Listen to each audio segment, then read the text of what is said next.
Hey, good morning. Scott Luton, Greg White, and Kevin L. Jackson with you here on Supply Chain Now. Welcome to today's live stream. Greg, Kevin, how we doing? I'm doing great because Kevin L. Jackson is here. You know what? I'm not doing well at all. Last week, I was in LA. It was 91 degrees. Went down to San Diego. It was 85, although it did rain a little bit. Then I come back to Virginia, and it's like 20. Is it really that cold? Oh, my gosh. 20 degrees up in Virginia. How about that, I Greg? want spring. I want spring. Well, we're glad to have you back. And it looks like you're getting your frequent flyer miles in. That is good. Doesn't surprise us at all. The movers and shakers here between Greg White and Kevin L. Jackson. And today, folks, it's the Supply Chain Buzz Digital Transformers Edition, right? So we're going to get your transformation on. Get your transformation on.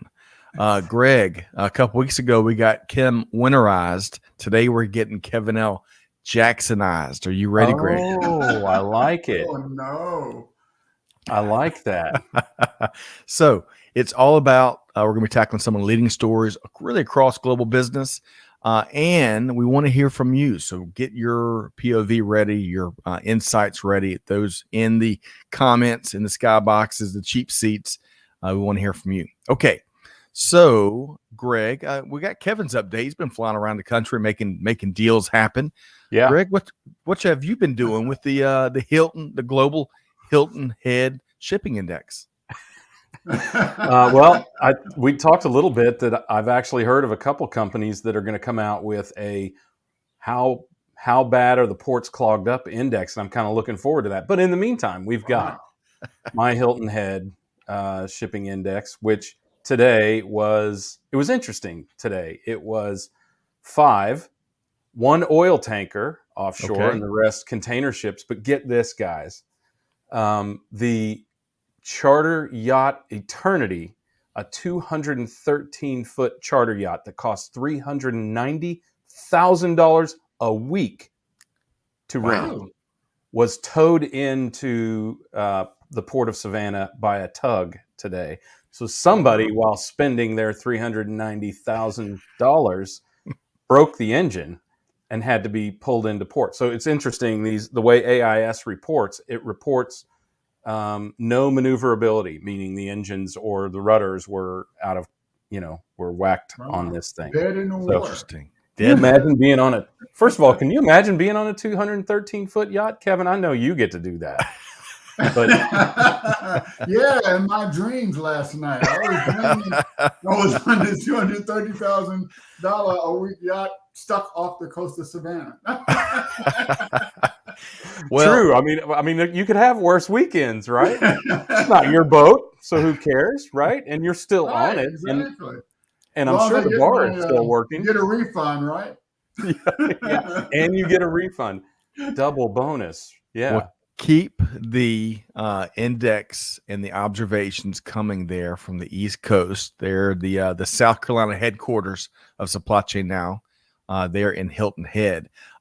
Really quick, I want to run through a couple different things before we get down into the heavy lifting of today's show. I want to go ahead and say hello to a few folks. Hey, Dr. Rhonda is back with us. Greg, that work-life balance fountain of information and good stuff. Dr. Rhonda from out in Arizona, right? How warm is it out there, you think? Over the last week, I think, in the last week. I cannot remember. Days are kind of running together. We've had quite a few visitors, but she's always doing encouraging things, which is outstanding in these times. Yeah. Rhonda, drop your latest. I saw a couple of recent chats you've had. Drop those in the comments. We'd welcome that. Lamont Hardy. Demska's has its event in Scottsdale, Arizona this week, right? I think. Is it this week? This week? Yeah. How did we not get an invite? Kevin, are you going or no? Well, that's a long story. It's okay. going to be a hybrid event this year. Got it. Okay. So, but let's drop that link. So Amanda, first off, Amanda, Chantel, and Catherine, thanks for all that you do. The production team behind the scenes. Let's track down that link for the DMSCA Diverse Manufacturing and Supply Chain Alliance, right, Kevin? Yeah, right. Accelerate 2022. Wonderful. What year is it? Yeah, what year is it? Well, you know the cool thing, Greg and Kevin, because I've been talking with David Brooks, right, Kevin? Burton, yeah. Burton. Yes. Gosh, David Burton. Sorry, it's a Monday. I've been chatting with David Burton. One of the cool things they're doing is, Greg, if you remember a couple years ago, they brought in 4 or 5 students that were interested in supply chain, right? Some of them were matriculating through programs. They're like tripling that, if not more. They're bringing in 15, 20 students, mixing with some of the leading manufacturing, procurement, supply chain leaders across the country. So I love what David Burton's doing. Yeah. Okay. Yeah. So, I mean, we met with some of those folks after that, and they have matriculated on into great careers. That's right. That's right. Morgan State University, where those students were from. Yeah. And Kevin, that was one of our earliest collaborations. If you remember, I think that's where we first met. You first interviewed me there. That's right. We talked about your naval pilot, amongst other things, days. Where Scott discovered me. Or was it the other way around? Yeah. Well, we had a great time. That's a great organization. So thanks for bringing that up. Let's see. Lamont Hardy, speaking, I think he's in San Diego. Lamont, great to have you back. Yeah. Kevin was just talking about venturing down. Yeah. Let's hear about what the weather's like where you are, Lamont. Make us all jealous, Lamont. Yeah, exactly. Samantha, great to see you here via LinkedIn. Thanks for joining here today. Abhinav, great to have you here via LinkedIn. Let us know. I know you've joined us before, but let us know where you're tuned in from. That'd be wonderful. Ahmad is tuned in via LinkedIn as well. Malinga from Zambia is here with us. Great to have you here, Malinga. John, hello from the West Coast. Take a guess. Let's see. West Coast. Kevin, Greg, where do you think John is dialed in from? Oh, I think John's been on with us before, but I think he didn't specify the country. Yeah, definitely. Yeah, the West Coast of what continent? Exactly. I'm gonna guess it's California. Yeah, but I'm gonna be even more wrong likely and say San Francisco area. Okay. So, Kevin, take a guess. Yeah. That was my guess. So Where? I'm gonna go with Seattle. Seattle. Yeah. I'm gonna go with is the West Coast. That is. I'm gonna go with Oregon. What's the cool town in Oregon? Portland. Portland. Yep. So we got Portland, Seattle, and Greg's was San Francisco. So we'll see who is closest. And by the way, we dropped in the DMSCA link there. Wonderful. Thanks so much for being Johnny on the spot there, production team. Okay. And welcome everybody. No, we couldn't get everybody. We look forward to your comments throughout today's Buzz episode, Digital Transformers. Mm-hmm. John, San Jose. We are all wrong. I'm closest though. San Francisco is like on a map. It's only like this far. That's right. That's right. And for all of you that don't know, the map I'm is looking a at paper like this version far. of Google Maps. All right. It depends on how much you've zoomed in, how far away on Google Maps. Greg wins as usual, Kevin. I get used to it around here. Okay, so let's dive into some programming notes before we get into 3 big stories that we're going to be tackling here today. I want to start with Kevin. Digital Transformers here at Supply Chain Now has been on quite a roll. It's been blowing up, of course, powered by our friends Thomas Carter and the TNS team, which we'll talk about in just a second. But in this latest episode, innovation through convergence, cloud, AI, machine learning, blockchain. What'd y'all talk about? That was an awesome show. It was the Qatar Road Show. Okay. We're working with the Middle East and North African Cloud Alliance, talking about because cloud is really growing big there. In fact, Egypt is sort of a leading regional power when it comes to cloud computing. Just a quick note, Digital Transformers hit 42 top business show in Egypt last week. So Wow. because of this episode, and we talked about how cloud is serving as the foundation for artificial intelligence, machine learning, and blockchain, and how that entire region is accelerating by quickly adopting and transforming their businesses with cloud. Mm. So what you're saying, Kevin, is just like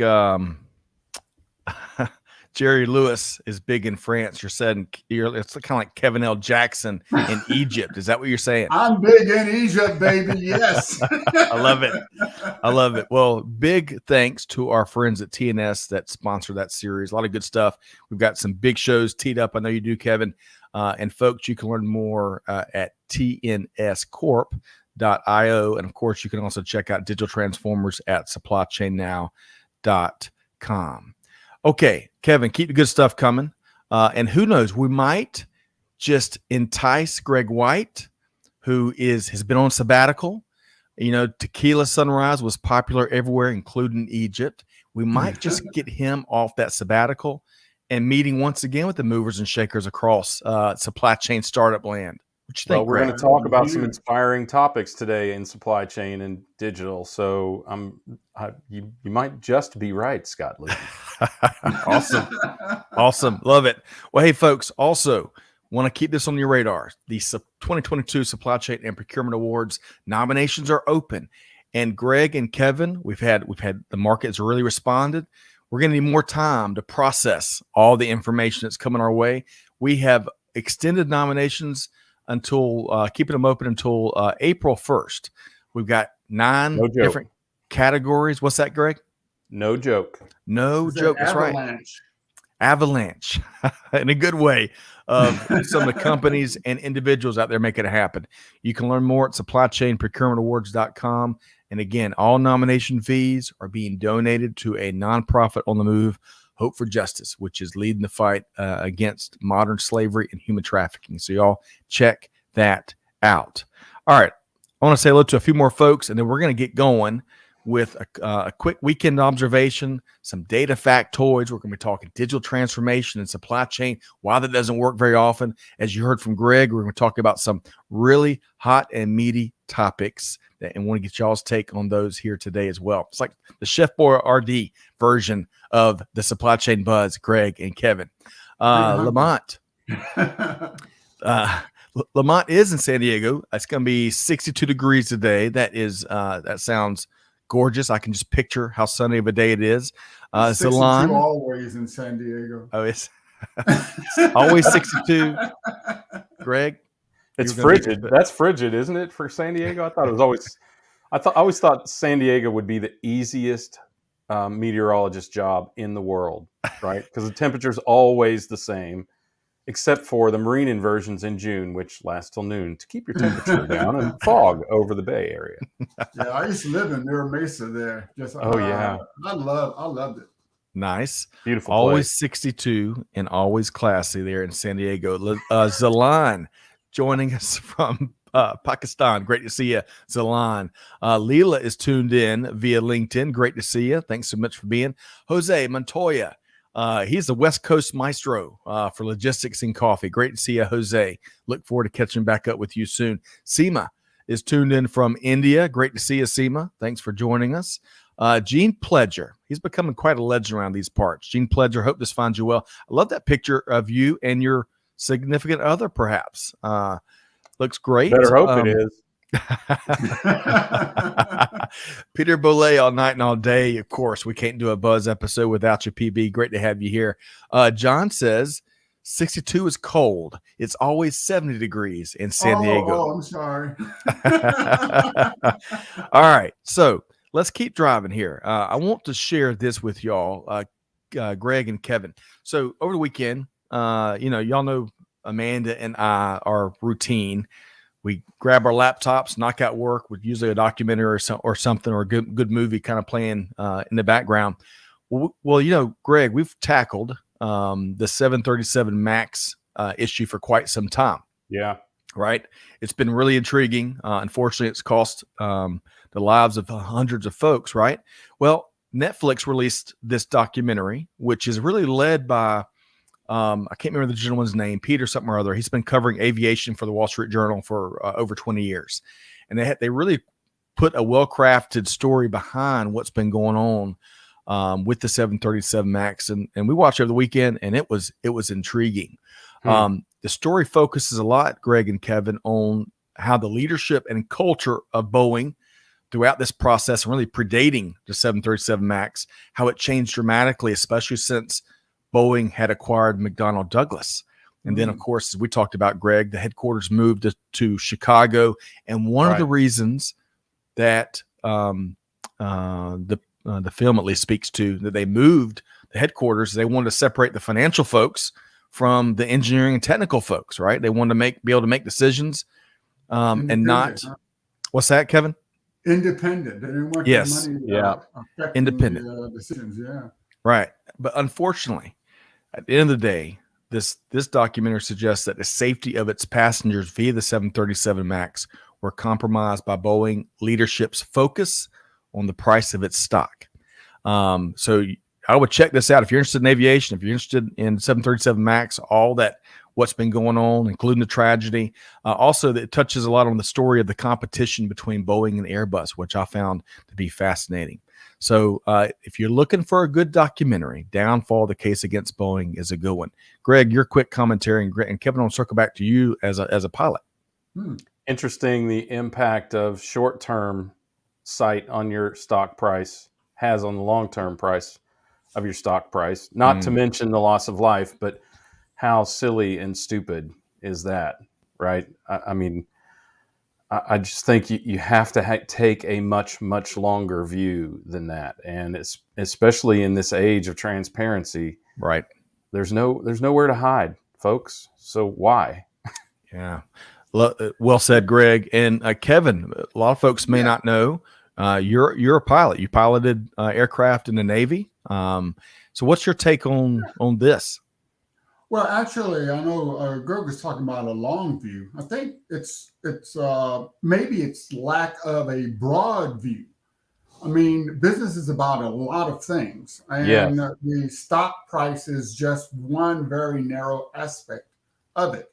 I mean, performance, customer service, customer lives. I mean, these are very important aspects, and it's up to management to maintain a broad view of the business so that you can make proper balances, right? Agreed. Well said. Damn right. And of course, this type of story deserves more than a couple minutes. But let's see what Peter watched it last night. And Peter, of course, spent close to 30 years in the aviation industry, right? He says that it leaves you angry, and I agree with him there. And he also says that the reporting, someone that would know being in the aviation industry, reporting was spot on for the documentary. Agreed. Mohib, 737 MAX should be the safest aircraft now. You would think. There's one point in the movie where the FAA and Boeing was doing their calculations on risk.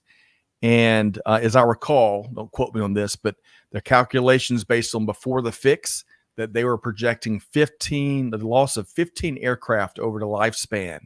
And of course, that would make it the most dangerous modern day aircraft.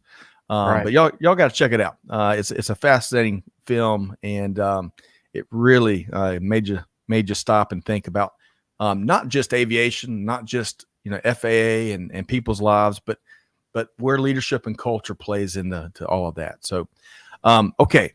So I also want to touch on one more thing on a much, much lighter note, but a very, very related note, and certainly something for this supply chain community here in the States. Before we get into the heavy lifting, I want to talk for a second. This data factoid came to us from the Wall Street Journal, the logistics report. Greg, Kevin, do y'all get the logistics report? No, I don't get that. I missed that one. I have a pile of stuff I need to read in the corner of you right now. It is good stuff. No one needs. I'm glad you do, though. No one needs another email, but as part of being subscribed to this, we get a morning email about 7, I think. some of the latest headlines from across global supply chains. Really good stuff. But check this out.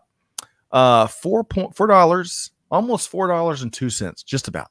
So that's the price per gallon on average for diesel fuel across the U.S. for the week ending February 14th. That is the first time that the diesel average has exceeded $4 since March 2014. Highest price in about 8 years. Greg, how about that? Yeah, and I recall it getting as high at what I recall is it getting as high as $4.49 back around that time. I don't know exactly when it was. And that's when we instituted fuel surcharges, you'll recall, which, by the way, never went away. And I'm sure are going up as fuel prices go up as well. So a good lesson that some inflation is permanent. Right. It's time to go get your electric car, right? Right. Yeah. You're not wrong, Kevin. I mean, autonomous is inevitable. First of all, the truck driver shortage is permanent, in just my opinion. The generation that really enjoyed and embraced driving is still retiring and retired at a much higher rate than expected last year. And nobody really wants to embrace that. Autonomous has the potential to bring significant safety benefits. And of course, a lot of those autonomous vehicles, frankly, all of them really just about have to be electric. Yeah. So, I think that it's a great case for that. The truth is we will still use fossil fuels, unfortunately, to produce, I think it's over 60% of the electricity in the States, and in many other countries, it's much, much higher. But still, it's a step in the right direction in a lot of ways from a broad standpoint, Kevin. Yeah. I love that. Actually, Kevin? I was looking at a show that was talking about a new way of capturing carbon and then reprocessing it to make gasoline. So you're able to put it in a carbon loop, and some people are happy because they say, "Hey, look, you can make more gasoline." Say, "Well, that won't keep us from using fossil fuel." So I guess there's good things and bad things, but we always have to keep our eyes open for all options. And right. Electric is a great renewable option. Agreed. And if somebody could just cap those volcanoes so they don't erase 100 years of carbon savings in an instant, that would be awesome too. And don't forget that. Seriously though, I mean, we really got to think about how we could capture and process that carbon.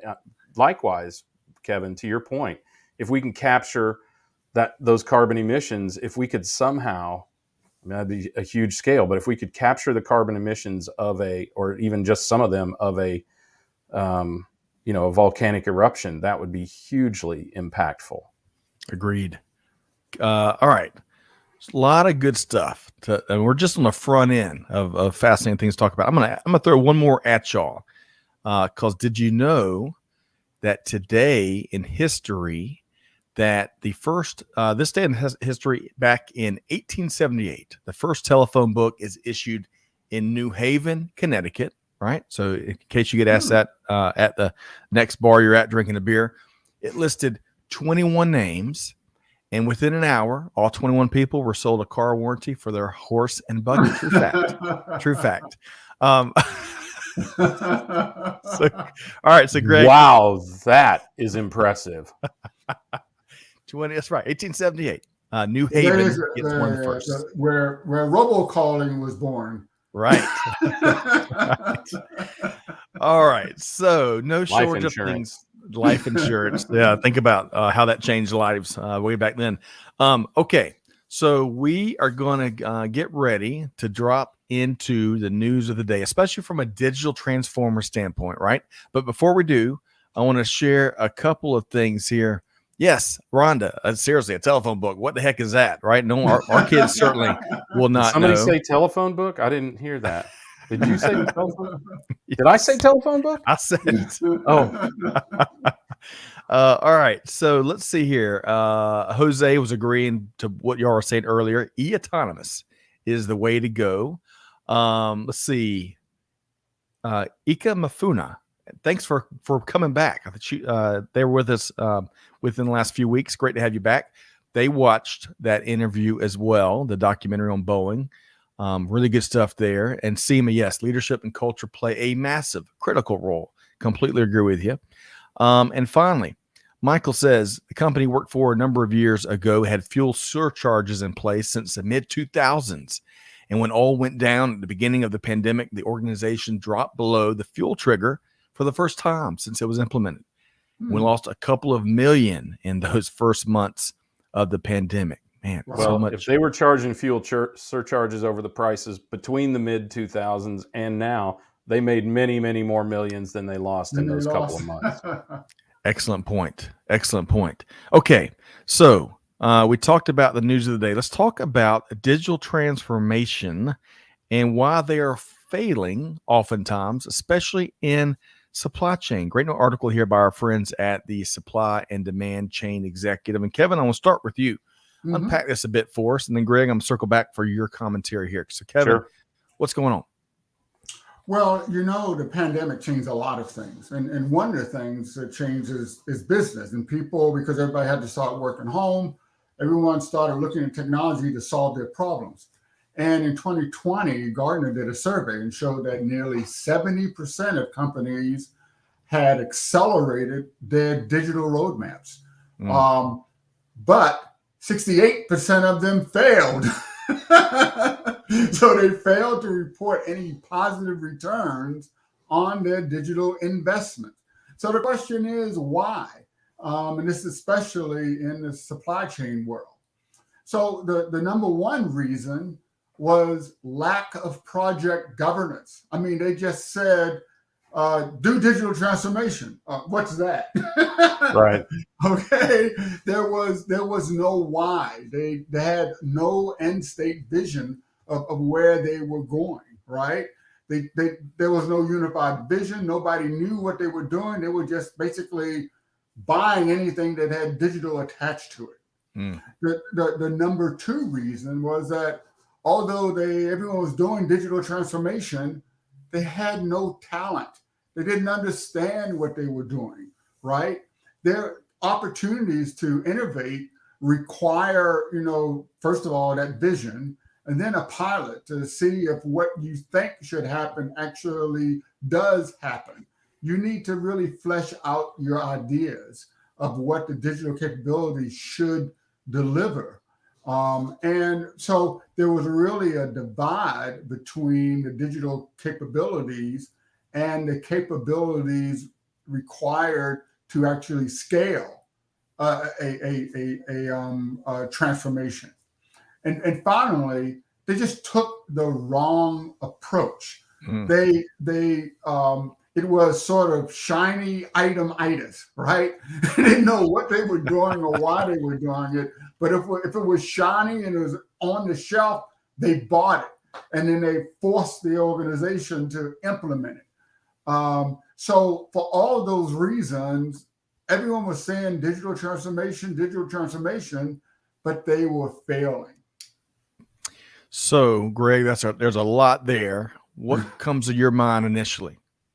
Every single one of those things goes to the failure of strategic and executive leadership in terms of positioning the company. If you don't have proper governance or a proper goal, that was one thing that kind of stood out to me as they talked about how to relieve a lot of what Kevin described. They talked about have a proper goal, start small, get quick wins, and build comfort and recognition within the organization of not just that you can be successful with a digital transformation, but precisely where and how, and that creates ideas for people to go, oh, well, if it'll work there, it should work here. Let's try that. And when your people start drawing you through this transformation, then things really change. But if your people aren't ready for change, whose fault is that?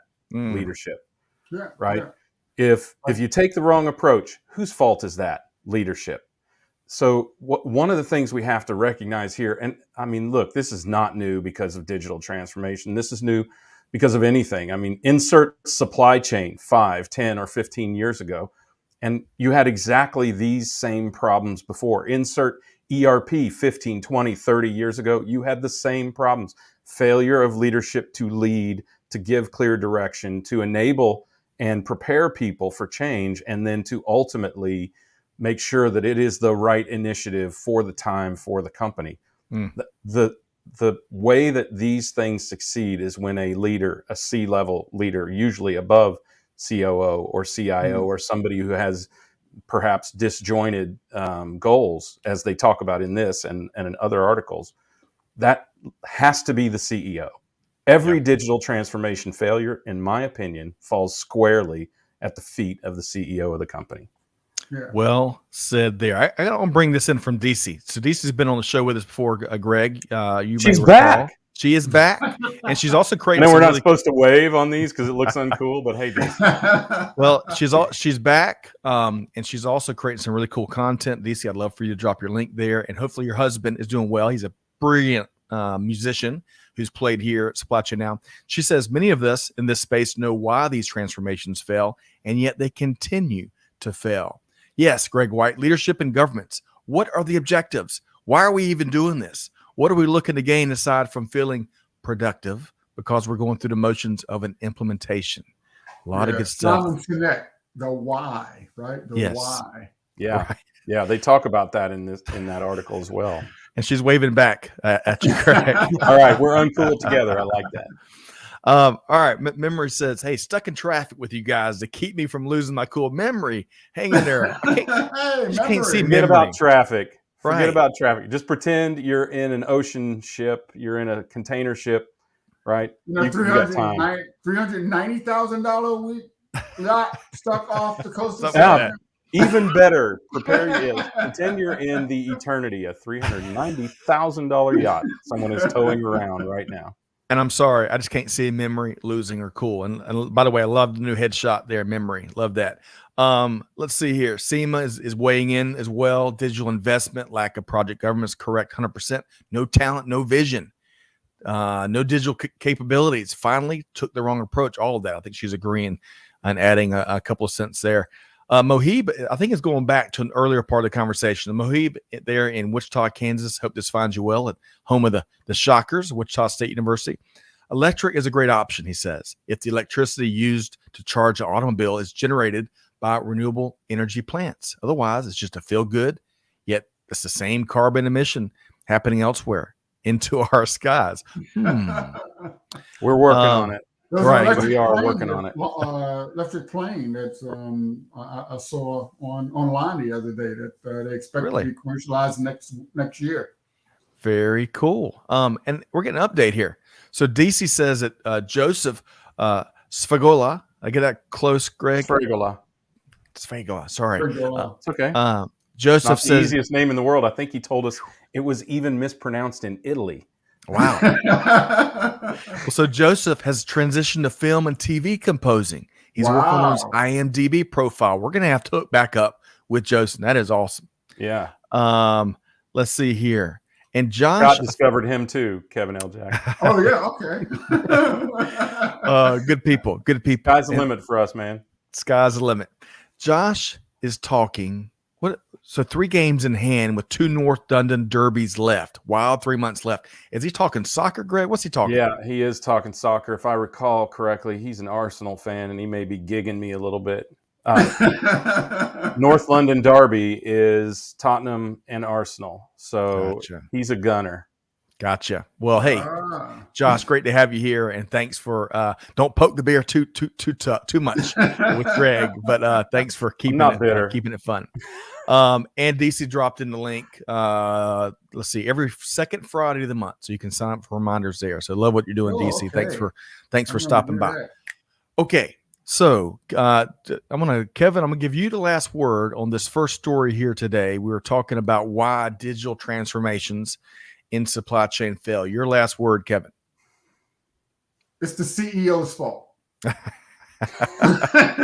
Hey, I'll ride with that for sure. I'll tell you what, Kevin L. Jackson is a CEO, and his digital transformations don't fail. So enough said. So knock on wood.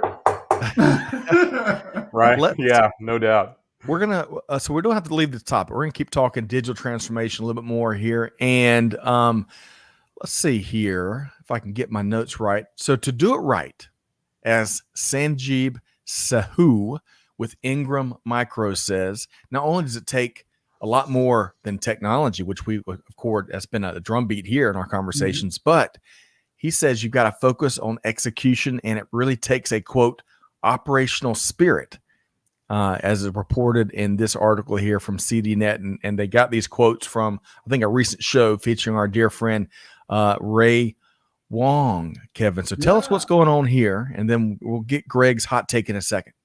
Well, first of all, shout out to Ray Wong, is CEO and founder of Constellation Research, and we had him on the show earlier this year, and he interviewed Sanjeev. And one of the things that's really important, the why when you're doing digital transformation has to be related to the business goals, right? Why are you in business? What are the measures that actually indicate success for your organization?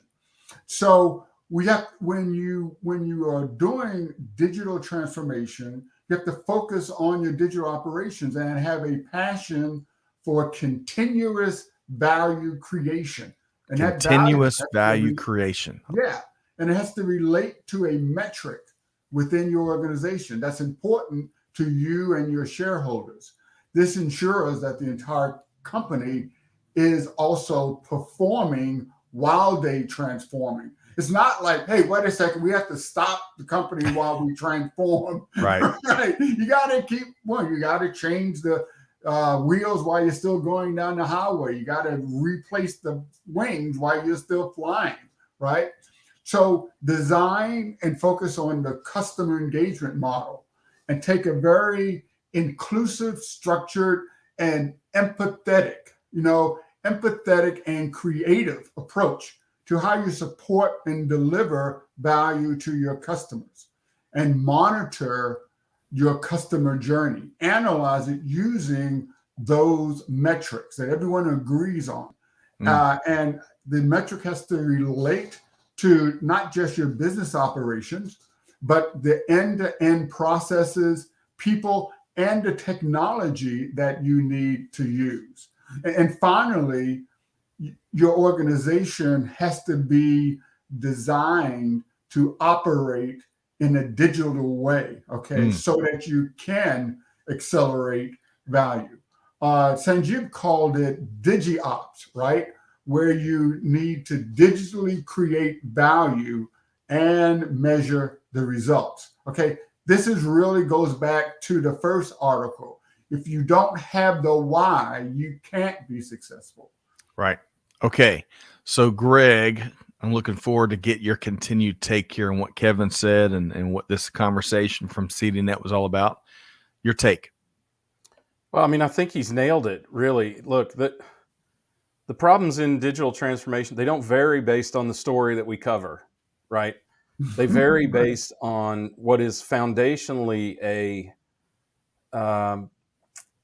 approach or principle or foundation, frankly, with how people approach projects of all kinds. And the real key to success, other than this executive oversight and executive buy-in and executive guidance, is winning the hearts and minds of the people whose jobs are impacted every day. And sometimes you have to recognize that is not broadly company serving. Sometimes you can serve the company by serving someone's workplace self-interest. If they feel like they're wasting time, or they feel like they're not making progress, or they feel like they're not making an impact, then sometimes you have to take that as the victory. And that builds morale, that can build momentum, that can build projects, that can build success. And I think, if more companies approach this the way that Kevin and Sanjeev and Ray have talked about, then I think we wouldn't be having this conversation now at all. These are problems that should have been solved over half a century ago, when people started implementing technology into their companies. And all we need to do is change the way leadership views and approaches and executes these kind of projects, and it will all change rapidly. And we need that change rapidly, particularly as regards digital transformation with supply chain. Agreed. It's the only way we're going to be able to keep up with what consumers want. That's a great point. And Kevin, we all noted in reviewing these articles, they talk about competitive advantage. It's not even about competitive advantage anymore. It's about survival. You have to do these digital transformations. You have to do them well, and you have to do them to create positive outcomes within your company, or you're dead. Yeah. So actually wrote an article that's going to be coming out this week for Ericsson Digital.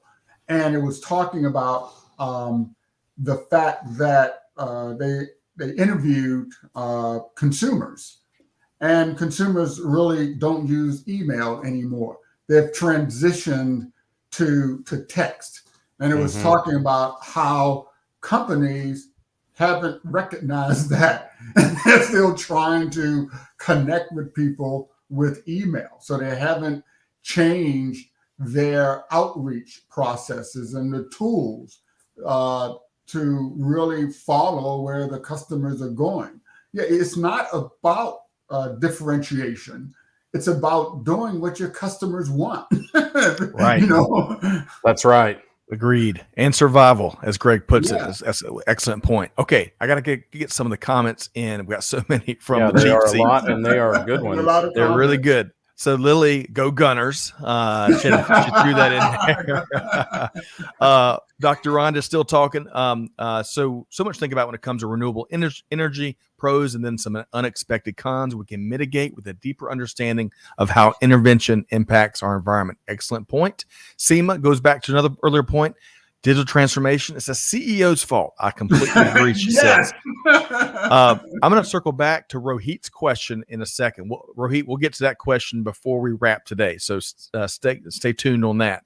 Memory says, if the leaders lack commitment to technology, they couldn't save their strategy if they tried. or I'm sorry, I put the wrong emphasis on the wrong syllable there. Yeah. If the leaders lack commitment, technology couldn't save their strategy if they tried. Amen to that. Point. That is well said. Right. Gotta teach Scott that English. Yes, no kidding, man. Peter Bollet, it's all about the 5 whys, which I love. It's one of the best, most simple tools to get to the heart of just about any matter. So love that comment there. Let's see here. T Squared is with us. He holds down the fort for us on YouTube. Great to see you here, T Squared. Having no clarity of vision and well-armed talent will always send you to failure. As the Chinese, or as the Japanese say, if you don't know your direction, you'll end up where you're headed. That sounds almost like a Yogi Bearism, Greg and Kevin. Yeah, it is, and it's genius in its simplicity. Right? Agreed.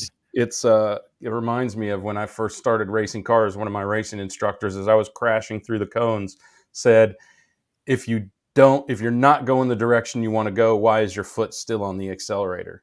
Right. That's right. I love that one. I've heard that a time or two. That's one of my favorite Greg White isms. DC says, I hope people are listening and taking notes. Kevin L. Jackson is breaking it down very simply and succinctly. And oftentimes you don't get all that in the same conversation I found. Thank you, Dyson. Thank you, DC. Lamont says, driving home the strategic roadmap, foundational pillars, and success factors, driving all those home, are also important when implementing digital technology. Clarity, focus, execution, and closure from a project manager's perspective. And Lamont, if y'all notice, all those certifications, he knows what he's talking about when it comes to managing and leading projects, right? All right. And then I'm going to share this from Dr. Rhonda. Reminds me on the need for a complete job process evaluation and ongoing training and development, keeping our team updated on the importance of why and continued development is essential to performance. As changes continue, it's important to communicate in a thoughtful, mindful way so that folks still feel included in the process. Long ramble, she says, but you're dead on, Dr. Rhonda. Change is constant, right? Change is constant, whether we like it or not. Okay. So I want to go back for a second. But Greg, I want to ask you this question from Wahid, and of course, Kevin, I'd welcome you to weigh in as well. This is a great question before we get to the next story. Rohit says, and great to have you with us here, Rohit. Greg, how can the world learn from the experiences of similar transformations from the past, like you mentioned, how messed up it was during the transformation, the transition maybe, to ERP? So, Greg, would love for you to weigh in on that. Yeah, well, there are studies and books written on some of these things, and there are tons of project management principles books. I would explore both the books that purport to define a new methodology or a better methodology for projects and transformational change within a company, but also look back at the big failures. Hershey's, Nestle, sorry. Don't want to pick the wrong chocolate company. Nestle's implementation of SAP, if it is not the subject of a book, should be, because it was a very costly and very poorly run project universally by the consultants, by the technology provider, and by the implementing company. So, and there have to be write-ups on those kind of things. So I would encourage people to seek out those projects that have both been successful and those that have been, let's just say, let's not candy coat it. Those that have failed miserably, right? And they are, there are many of both, and then see what went wrong. But I got to tell you, it's no more difficult than keeping your eye on the why, and that's as simple as I can put it, and that's where most projects go awry. Look for that rhymes, but I didn't mean for it to. I tried to find a word that didn't rhyme. I saw that. I saw you pause when that realization you had it was about to rhyme. Yeah. I saw you pause, but hey, all good. Stay tuned for the next national bestseller by Greg White. Right, that's right. So Kevin, I bet Kevin. I mean, we could probably contribute to a War and Peace volume of both failed and successful projects, because I have been through some that still I am scarred by today, right? And I feel like so much could have been done, and I'm sure you've all had those experiences. I'm sure everyone out there has had an experience like that. And the key is not necessarily to focus on the failure, but to focus on what went wrong, and make sure that you know what to avoid, the signals of being distracted or misdirected, and also how to correct that. Right. Yep. Kevin, whether it's ERP or whether it's just general technology transformations, what else would you add to Rohit's question? It's the CEO's fault. Speaking of the CEO, you diagnosed what many CEOs have earlier in the show. To quote Kevin L. Jackson, shiny item-itis. And we got to speak to that for a second, because all too often, whether it's digital transformation or lots of other things, it's a me too. I want to grab that. Let's do that. And it's just thrown over the fence without that intentional communication that both of y'all have spoken to, Dr. Rhonda was speaking to. So Kevin, your commentary. So one of the biggest issues when companies were, transitioning to cloud computing, why did companies decide to go to cloud? It's because they were on a plane, they looked in the magazine, and the magazine said everybody was going to cloud, and it was the newest thing. So the CEO gets off the plane, picks up the phone, and calls the, all the C-suite and says, we're going to cloud. And everybody says, what's that? I don't know. I don't care. We're going to cloud, because everyone is going to cloud. And then everyone marches towards cloud. The CTO, goes down to Signs Are Us and gets a sign that says Cloud Center and puts it up on the data center, right? And they say, okay, we now have a private cloud. I mean, so sounds like Oracle a few years ago. But so you have to you really have to understand what you're doing. You have to understand the why. You have to link that why to operational metrics. Agreed. And there's got to be a clear-cut business case, as you're alluding to, right? Yes. It can't just be that shiny item-itis that Kevin mentioned earlier. Okay. I want to add Mohib's comment, and then we're going to move to the next story. Mohib says PMP and ACP, which I think those are certifications by the Project Management Institute. Big shout out to Mary Kate Saliva, who's doing great work for our military veterans, helping them get equipped with PMI stuff. Mohib says that those two are big now on agile methodology and servant leadership. CEO and next level leaders could start following that for greater project success. Thanks for adding that, Mohib. Okay, so let's move on to the future of work, if that works for both of y'all, right? The future of work, especially in supply chain.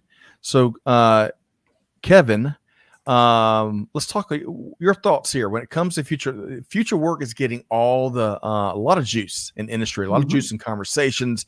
Everyone is fascinated. I think the pandemic perhaps and how that's impacted so much so many workforce issues. I think that's just elevated these discussions about the future work. So Kevin, what are your thoughts first?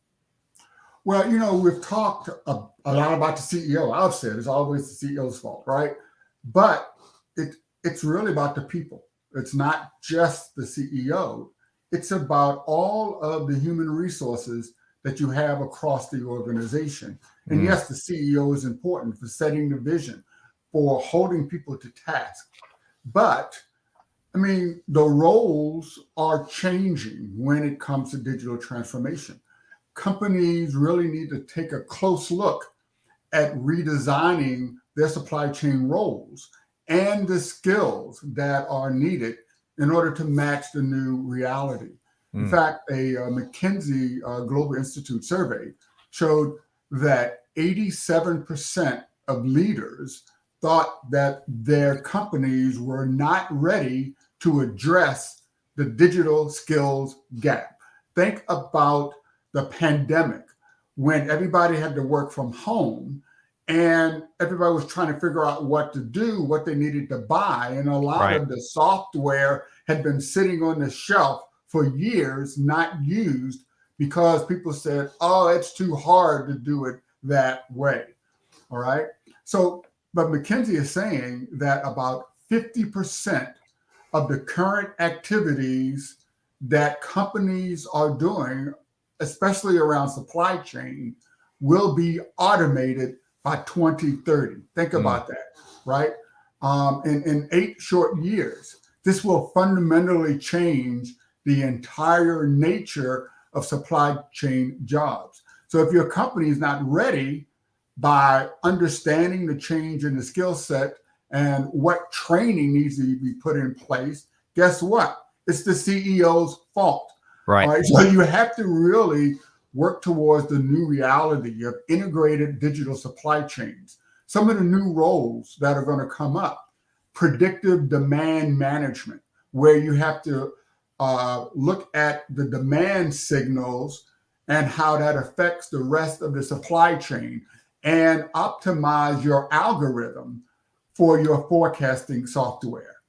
How about end-to-end supply planning and execution, right? You have to understand the model for your production planning. Get this one: no-touch order management. All right, you're going to need a team that actually designs, manages the fully automated order to delivery process in your organization. And your operational logistics team, they're going to have to design, operate, and improve the automated warehouses. What are the robots going to do today? All right. And your network configuration. Okay, you need to have more strategic tasks, things like deciding on your production footprints for your new products, or optimizing the network for tariffs, exchange rates, fluctuations, and how about digital currency? Okay, how does your supply chain operate when you're using Bitcoin? And finally, the data mastery unit. I love that, right? Okay, these are the dedicated resources to support data analytics as well as master data management, because it's all about the data. All The about the article data. itself goes into many more details, but I think that should pique your interest. There's a lot there, and 2 quick points. Maybe just one, Greg, because the other one left my mind just as quick as I thought it. But As soon as you said two, right. So 8 years, as Greg started, as Kevin started his response there, 8 years, all this automation. I would argue that 8 years is it's like an eternity. 10 years ago, it's like even longer eternity that this year in where we are today with digital transformation and so much happening, the change is happening so much faster. But what's Greg, your take when it comes to the future of work in supply chain? Well, my initial thought was future of work is another one of those areas. Future of work generally is a technology category of products, and it's something that I invest in and work with investment companies to evaluate. So that's the next type of project to get screwed up by lack of management involvement and oversight. But I was astounded by in reading this article is that every one of these things that they're talking about exists today. What they're really talking about, what they really hopefully mean is that they will become more and more automated. Because I had a job in 1992 where the order management process was automated. Mm-hmm. No human ever touched that. That was 30 years ago. Wow. Here's where I think we need to be distinct in defining supply chain, because universally, especially to those at the highest level, which McKinsey operates at, and academics who are the other contributors to this article, they think of the supply chain as the manufacturing supply chain, which is dreadfully behind in terms of advancement. But if you think about retail and distribution levels of supply chain, they've mastered so many of these things decades ago. And what they need to be doing is looking at the models that have worked for those layers of the supply chain and start to adapt those towards manufacturing. The opposite has often been the truth, because all the money, all the margin is made in manufacturing and supply chain. To give you an example, many manufacturers make double-digit net profits after tax. Not a single distributor makes double-digit net margins after tax. Some of them have to do manipulative forward buying techniques in their inventory to even make a profit at all, if they're in the food industry, for instance. And retailers typically make on the range of 2.5% to 5% net margin after tax. So all of the opinions around supply chain come from manufacturing. Why? Because that's where the money is. And that's what McKinsey and educators work for, is money. So we have to recognize that this is perhaps too broad, Kevin, to bring our little discussion full circle, right? This is perhaps too broad of a statement around supply chain, when in fact it should be focused on manufacturing supply chain and the ability to apply techniques that have already been in use for decades at other layers to manufacturing. So that's the greatest takeaway from my standpoint, right? Where they've been squeezing retail for years, is now time to squeeze manufacturing. Right? It is absolutely. You're absolutely right. I mean, when you say gross margin at manufacturing, it's gross in all capital letters and gross in every other way you can imagine. So, all right, I'll take a couple quick comments here. I'm gonna start going back, since one of the constant themes of today's show is all about how it's the CEO's fault, right? It's come up about a dozen times. I forgot to add that. That's the name. That's the title of this episode. Yes, right. That is the title. So DC is laughing because that's totally what happens. As a CEO, she says, I'm totally the person that sees something interesting and sends it to someone on my team to further investigate or to act. They probably roll their eyes every time, she says. Luckily, I have really smart folks on the team, and they tell me no.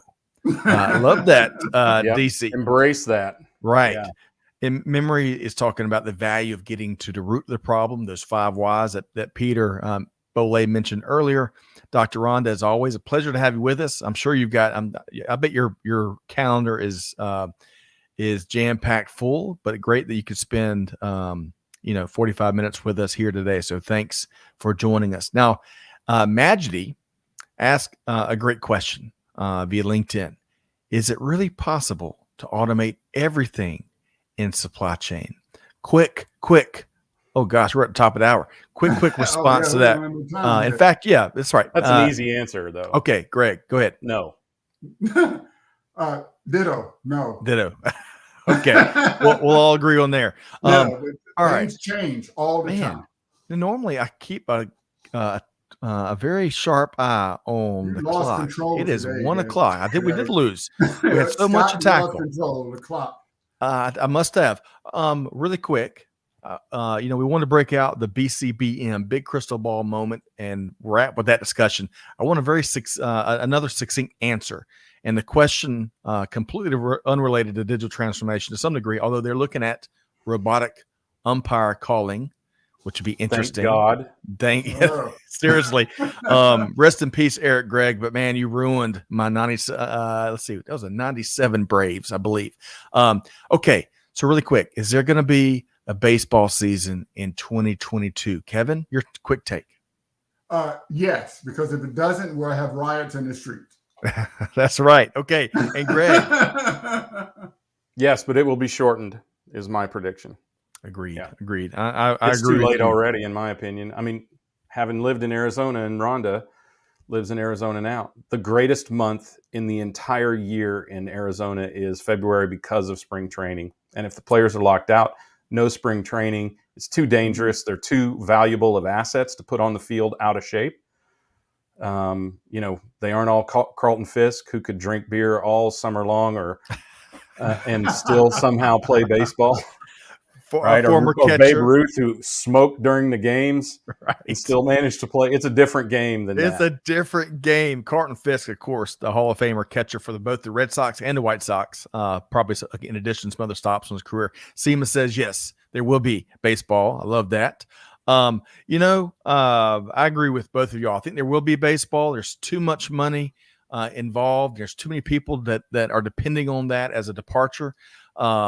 But It will be a shortened season, undoubtedly, because it's almost, to your point, Greg, it's almost already too late. And Kevin, yes, there'll be riots in the street if we do not see our beloved world champion Atlanta Braves take the field. Okay. And the Washington Nationals.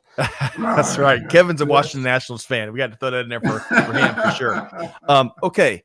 Let's make sure, as we wrap here, let's make sure folks know how to connect with both of y'all. I've really enjoyed I love when we get both of y'all together. There's so much highfalutin conversation. I appreciate y'all bringing it down for everybody's altitude, right?